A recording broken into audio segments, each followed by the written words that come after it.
यवतमाळमध्ये भाजप आणि शिवसेना संघर्ष शिगेला पोहोचलाय। भाजपचे आमदार राजू तोडसाम यांनी एकनाथ शिंदेंवर टीका केली आहे।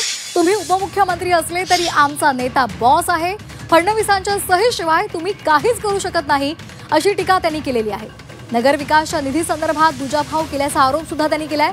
पालकमंत्री संजय राठोड यांच्यावर सुद्धा त्यांनी टीकास्त्र डागलंय। मुख्यमंत्री असेल आमचा नेता गब्बर आहे, आमचा नेता बॉस आहे, आमच्या नेत्याच्या सहीशिवाय तुमचं सुद्धा भागत नाही। सन्माननीय मुख्यमंत्री जो निर्णय घेतील तोच निर्णय सन्माननीय आमचे उपमुख्यमंत्री एकनाथ शिंदे साहेबांना घ्यावं लागेल। त्यांनी सांगितलं माझ्याकडे नगर विकास खाता आहे, मी कोणताही मतभेद करत नाही। मी तुम्हाला सांगतो सन्माननीय उपमुख्यमंत्र्यांना मागच्या 10 महिन्यामध्ये जवळपास 25 ते 30 करोडचे पत्रव्यवहार केला। एकाही पत्रव्यवहार पैसे मिळाले नाही।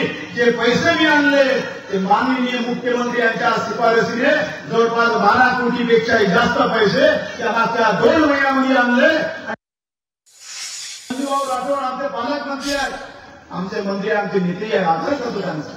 परंतु डीपीडीसीला फंडाचा आपलं डीपीडीसी म्हणतो फंड मिळतो, माननीय उपमुख्यमंत्र्यांनी उभं केलं नाही केलं का बा संजयभाऊ तुम्ही सांगा तुमच्याकडे किती पैसे आहे। ते सांगितलं आम्हाला जिल्हा नियोजनमध्ये 1000 कोटी रुपये पूर्ण नगराचा विकास करू म्हणता। आणि आमचे संजू भाऊ पैसे वाटप करताना आमच्या हक्काचे सुद्धा पैसे देत नाही, तर तुम्हाला कुठून देईल।